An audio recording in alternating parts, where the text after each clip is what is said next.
अस्सलामुअलैकुम दोस्तों, welcome to मियां भाई न्यूज़। आज तेलंगाना और ख़ास तौर पर हैदराबाद में सर्दी का असर ज़्यादा महसूस हो रहा है। 29 नवंबर को पूरे स्टेट में कोल्ड वेव काफ़ी तेज़ी से बढ़ गई है और लोग सुबह से ही ठंड की वजह से तकलीफ महसूस कर रहे हैं। तेलंगाना के नॉर्थर्न डिस्ट्रिक्ट में टेम्परेचर 10 डिग्री से भी नीचे चला गया, जबकि हैदराबाद के कई एरियाज भी जोरदार ठंड से कांप रहे हैं। नॉर्थ वेस्टली विंड्स और क्लियर स्काई ने इस सर्दी को और तेज बढ़ा दिया है, जिस वजह से आज का दिन इस विंटर सीजन का सबसे ठंडा दिन माना जा रहा है। हैदराबाद और इसके आसपास के इलाकों में सुबह से ही फॉग और हल्की धुंध में एनवायरनमेंट को और भी ठंडा बनाया। कई जगहों पर लोगों ने कहा कि सुबह निकलना मुश्किल हो गया, स्पेशली उन लोगों के लिए जो अर्ली मॉर्निंग ऑफिसेस, मार्केट या स्कूल जाते हैं। हैदराबाद के अंदर जीएचएमसी के कुछ एरिया जैसे कि बीएचईएल में आज टेम्परेचर 11.7 डिग्री तक गिर गया। यूनिवर्सिटी ऑफ हैदराबाद में 11.8 सेंटीमीटर रिकॉर्ड हुआ। शिवरामपल्ली में 12.8 डिग्री, वेस्ट मारटपल्ली में 13.2 डिग्री, जीडी मिटला में 13.7 डिग्री, राजेंद्र नगर में 13.9 डिग्री, कुतुबुल्लापुर में 14 डिग्री और कारवान में 14 डिग्री रिकॉर्ड किया गया है। सुबह के वक्त रोड पर चलना मुश्किल हो रहा था क्योंकि धुंध की वजह से ड्राइविंग और वॉकिंग दोनों में विजिबिलिटी कम हो गई थी। सिर्फ तेलंगाना ही नहीं, तेलंगाना के नॉर्थर्न डिस्ट्रिक्ट्स में भी सर्दी का लेवल और ज्यादा इंटेंस था। संगारेड्डी में आज टेम्परेचर 7.8 डिग्री रिकॉर्ड हुआ, जो कि बहुत ही ज्यादा कम है। आसिफाबाद में 8.3 डिग्री, आदिलाबाद में 9.2, विकाराबाद में 9.5, कामारेड्डी में 9.7 टेम्परेचर रिकॉर्ड हुआ। कुछ डिस्ट्रिक्ट जैसे कि निजामाबाद, सिरसिल्ला और रंगारेड्डी 10 डिग्री तक गिर गए। सिद्दीपेट में 10 डिग्री और मेदक में भी 10.2 डिग्री तक टेम्परेचर रिकॉर्ड किया गया है। रूरल एरियाज में फॉग और लो विजिबिलिटी की वजह से लोगों को ट्रैवल करना मुश्किल हुआ है और अपने गाड़ियों को स्लो स्पीड में चलाना पड़ रहा है। वेदर एक्सपर्ट का कहना है कि ये कोल्ड स्पेल नवंबर 30 यानी कल तक जारी रहने के चांसेस है। तो नॉर्थ वेस्टर्नली विंड अभी भी चल रही है और क्लियर स्काइज की वजह से रात और सुबह के टाइम टेम्परेचर और नीचे गिर सकता है। ऊपर से तूफान दितवा के इफेक्ट की वजह से अगले हफ्ते हल्की बारिश होने के भी एस्टिमेटेड दिए जा रहे हैं, जो कि टेम्परेचर और ज्यादा ड्रॉप कर सकते हैं।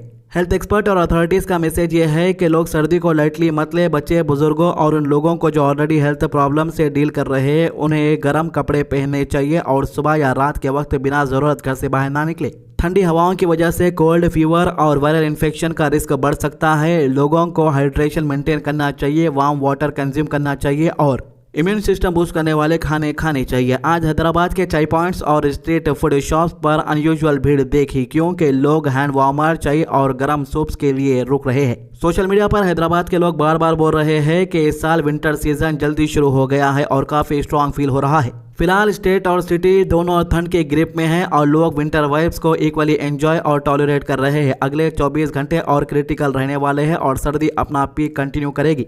इसके अलावा हैदराबाद के हाईटेक सिटी इलाके में जुमे को एक अजीब और गरीब वाकया पेश आया, जहां मादापुर पुलिस ने एक ऐसे शख्स को हिरासत में लिया जो यहां चल रहे एक इवेंट में फर्जी जर्नलिस्ट बनकर घूम रहा था।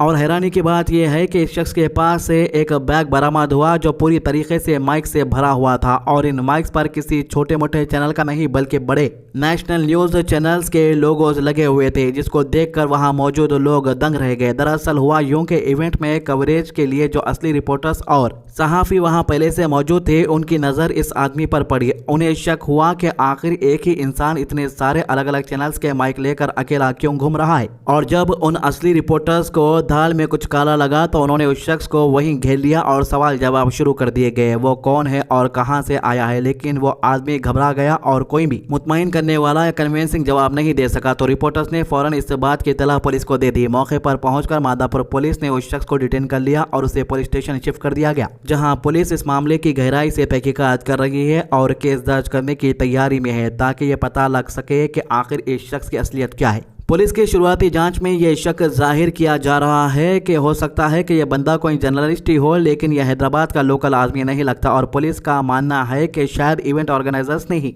इसको दिल्ली या किसी और शहर से बुलाया होगा ताकि इवेंट में यह दिखावा किया जा सके कि नेशनल मीडिया वहां कवरेज के लिए आई हुई है। लेकिन सबसे बड़ा सवाल जो अभी भी पुलिस के लिए पहली बना हुआ है वो ये है कि अगर ये फर्जीवाड़ा था तो इस आदमी के पास इतने सारे नेशनल चैनल्स के ओरिजिनल लोगोस और माइक्स यहाँ कहाँ से आए। बस पुलिस इसी मेन बात का पता लगाने की कोशिश में लगी हुई है। तो फलकनुमा पुलिस लिमिट से एक ऐसा मामला सामने आया जिसे देखकर और सुनकर आप भी हैरान रह जाएंगे। बताया जा रहा है कि एक लोकल लीडर्स ने औरत के पैसे और जेवर तक ले लिए थे। इनका कहना है कि बाद में जो है जेवर तो इनके वापस दे दिए, लेकिन जो कैश इनसे लिया गया था वो कैश अभी तक इन्हें वापस नहीं लौटाया गया है। मेरा नाम शबाना है। फलकनुमा पीएस में कंप्लेंट दी थी मैं 4 तोले सोना और 2 लाख रुपए लेके मेरे को हरेसमेंट करे थे लीडर साहब। तो सोना मेरे को दिला दिए, 2 लाख रुपए देना है, उससे हरेसमेंट कर रहे, सोना दिलाए बोल के घर पे आके जुल्म ज़्यादगी कर रहे मेरे साथ, पैसे नहीं पूछना बोल के मार रहे, तोड़ रहे, जुल्म कर रहे मेरे साथ बहुत, पैसे नहीं मांगना बोल के। सोना फिर वापस रखा के मेरे को पैसे दियो बोल के बोल रहे, 20-30 हज़ार रुपये वापस दियो, मेरे को काम है बोल के मेरे को हरासमेंट कर रहे। और मैं फलकनुमा PS भी गई थी, जाके केस डाले तो उन्होंने सोना वापस दिलाया मेरे को, 2 लाख रुपए खा गए उन्होंने मेरे, और चिल्लर बहुत सारे पैसे खा गए उन्होंने मेरे। और PS को भी गई थी मैं, बंदारल PS को भी गई थी मैं, DCP ऑफिस को भी गई थी मैं। मेरे साथ बहुत जुल्म ज़्यादगी करे हैं। और उनका नाम मोहम्मद सरवर है लीडर का, जो ये फेक कार्डों से महाराज जोरों के बीच में लड़ाई लगा के करके पैसे बहुत वो करते हैं, उन्होंने 5-10 हज़ार लेते। फिर कोई अपील है कि जल्द से जल्द कार्रवाई की जाए। तो ये पहला ऐसा लीडर है जिसके बारे में सुनने में आ रहा है कि मर्द जोरों के बीच में लड़ाई लगा के उल्टा पैसे लेते, कहते हैं रिजॉल्व करके नहीं होता, लड़ाई लगाने के बाद पैसे लेते, लेडीज का सोना भी ले लेते, लेडीज का कैश भी ले लेते। अब वन साइड की स्टोरी तो मालूम हो गई, लेकिन दाल में कुछ काला नजर आ रहा है, पार्ट 2 आने का इंतजार है। एक तरफ हैदराबाद में पुलिस वाले रौडी शूटरों की काउंसलिंग कर रहे, दूसरी तरफ कत्लों के मामले रुकने का नाम नहीं ले रहे। ताज़ा वीडियो फलकनुमा के पुलिस स्टेशन लिमिट का बताया जा रहा है, जहाँ पर रौडी शूटरों की काउंसलिंग पुलिस वाले कर रहे।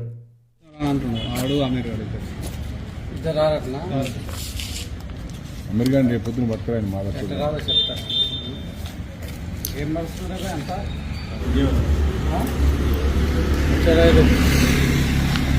जुबली हिल्स और KBR पार्क का एरिया हमारे शहर का सबसे बिजी और पॉश इलाका माना जाता है, लेकिन यहाँ सबसे बड़ी परेशानी हमेशा से पार्किंग की रही है। तो आज HMC हमारे शहर का सबसे पहला smart multi level rotary parking facility inaugurate करने जा रही है, जो KBR पार्क के पास बनाई गई है। ये प्रोजेक्ट PPP मॉडल के तहत बनाया गया है और ये देखने में भी काफी हाईटेक है और इससे लोगों की जिंदगी आसान होने वाली है, जो पार्किंग के लिए परेशान से, खास तौर से उन लोगों के लिए। आसान लफ्जों में कहे तो ये एक ऐसी मशीन है जो ऊपर की तरफ घूमती है और कम जगह में ज्यादा से ज्यादा गाड़ियां पार्क कर सकती है। इस एक फैसिलिटी में करीब 72 कार्स पार्क करने की जगह बनाई गई है। और सिर्फ कार्स ही नहीं, GHMC ने हर चीज का ख्याल रखा है। अगर आप बाइक या स्कूटी से जा रहे हैं तो 2 व्हीलर्स के लिए भी अलग से डेजिग्नेटेड जगह रखी गई है। इस फैसिलिटी के फीचर्स भी कमाल के हैं। आपको पुराने स्टाइल की पार्किंग की तरह पर्ची काटने या जगह ढूंढने में परेशानी नहीं पड़ेगी। इसमें RFID एक्सेस सिस्टम लगाया गया है ताकि एंट्री और एग्जिट बिल्कुल स्मूथ और तेज हो सके। इसके अलावा हैदराबाद के मिरालाप टैंक के ऊपर जो आइकॉनिक ब्रिज बनने वाला था, उसकी कंस्ट्रक्शन ऑफिशियली शुरू हो चुकी है। थर्सडे 27 नवंबर से ये ब्रिज मूसी रिजोनोवेशन प्रोजेक्ट का एक इंपॉर्टेंट हिस्सा है, जिसका मेन पर्पस हैदराबाद के ट्रैफिक को कम करना और स्मूथ कनेक्टिविटी देना है। गवर्नमेंट का प्लान ये है कि ब्रिज बेंगलुरु नेशनल हाईवे जो शास्त्रीपुरम से होता हुआ आता है, इसको चिंतलमेट रोड से डायरेक्टली कनेक्ट करे, ताकि लोगों का टाइम बचे, फ्यूल बचे और ट्रैफिक जाम का इशू कम हो। इस प्रोजेक्ट का टेंडर KNR कंस्ट्रक्शन लिमिटेड को दिया गया है और इसका टोटल कॉस्ट करीब 320 करोड़ रुपए तक अप्रूव हुआ है। इस ब्रिज की टोटल लेंथ लगभग 2.6 किलोमीटर होगी और ये 4 लेन का होगा, जिसमें केबल स्टेट डिजाइन यूज किया जा रहा है, जो हैदराबाद का एक नया मॉडल लैंडमार्क बन सकता है, जैसे कि दुर्गम चेरू का ब्रिज है। तो ये थी इन मामलों की अभी तक की अपडेट। आज की अच्छी बात, अल्लाह ताला कुरान में फरमाता है, और जो मेरी नसीहत से मुंह फेरेगा उसकी ज़िंदगी तंग ही जाएगी। सूरह ताहा। हमारे चैनल को सब्सक्राइब कीजिए, वीडियोस को ज़्यादा से ज़्यादा शेयर कीजिए, नमाज की पाबंदी कीजिए, कुरान की तिलावत कीजिए और दुआ में याद रखिए। अल्लाह हाफिज़।